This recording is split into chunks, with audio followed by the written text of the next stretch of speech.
Well, howdy again, students. This is going to be Unit 9, Part 2, and we're going to cover valence electrons, specifically Lewis dot structures with ionic bonding.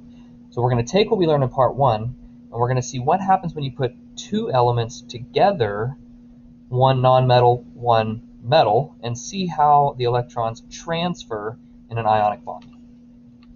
So we got to go back and look at what an ionic bond is. Let's remember that an ionic bond is a chemical bond formed by the electrostatic attraction between a cation and an anion when there's a transfer of electrons. So a lot going on here in this definition. Electrostatic means that we're going to have a plus charge and a minus charge together. And then a cation, well, that is going to be our positively charged ion, and anion was our negatively charged. And there's going to be some sort of transfer of electrons. When we get to covalent bonding, we're going to learn that there is a sharing of electrons instead of transfer. So in an ionic bond, compounds are generally a metal with a nonmetal. So if you need to, we need to refresh where the metals and the nonmetals are on the periodic table. Metals are usually on the left side of the table, and nonmetals are on the right side above the staircase. So they're going to be on this side of the staircase. If we look at the image down below, what we're going to see is that we have sodium, which is in group 1A on the table, and chlorine is in group 7A. We have one valence electron with sodium and 7 valence electrons with chlorine. What we're going to realize is that sodium can easily give away one electron to chlorine. And chlorine, to satisfy the octet rule, is going to need to pick up just one instead of losing all 7. And then what happens, if we continue to look at the picture, sodium becomes positively charged, chlorine becomes negatively charged, and when that happens, we have an electrostatic attraction. So we're going to draw an example here using Lewis dot structures. So first question we ask is, when potassium, which is atomic symbol K, reacts with chlorine, atomic symbol Cl, what kind of compound is formed? Well, potassium is a metal, chlorine is a nonmetal, and so when we put the two together, we get an ionic compound. This was a refresher from Unit 6. Is there going to be a transfer of electrons? Well, if we have ionic, by definition, yes, we should have a transfer of electrons. So using the Lewis structures, show what happens to K and Cl when they combine to form salt. So let's check it out. Potassium is in group 1A on the periodic table. It is going to have one Lewis dot valence electron there.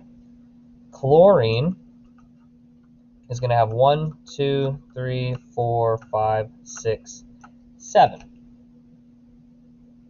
And so if we look at these two dot structures, what we can see is that potassium is going to get rid of an electron, and chlorine needs to gain one. So I'm going to circle the electron that's moving, and sometimes people put boxes just to show that it's now there. But that's what's happening, so that's what we're going to draw on the left side of the picture. And then you have an arrow in your notes. And our final compound, what we're going to draw is potassium is now a positively charged cation. And if you don't have to, but if you want to label that it's cation now, and it's going to come together to be with chlorine that now has 1, 2, 3, 4, 5, 6, 7, and we just added that electron, which made chlorine negatively charged, which we call an anion, and this is going to be an ionic bond. Right there. There is an electrostatic attraction right here between these two. And that is how we draw the Lewis dot structures for ionic compounds. Last, in this video, we're going to talk about the properties of ionic compounds, which we actually mentioned a while back in Unit 6 as well. Ionic compounds, because of their electrostatic attraction, it's a strong force. We have high melting points. It takes a lot of energy to melt ionic compounds.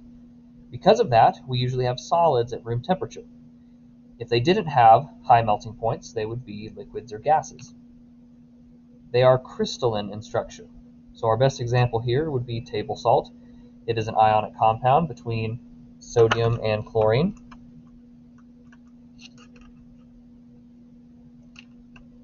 And if I drew the Lewis dot structure, it would look a little bit like this. 1, 2, 3, 4, 5, 6, 7.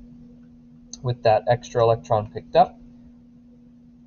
Melting point is very high, and we form a crystal structure.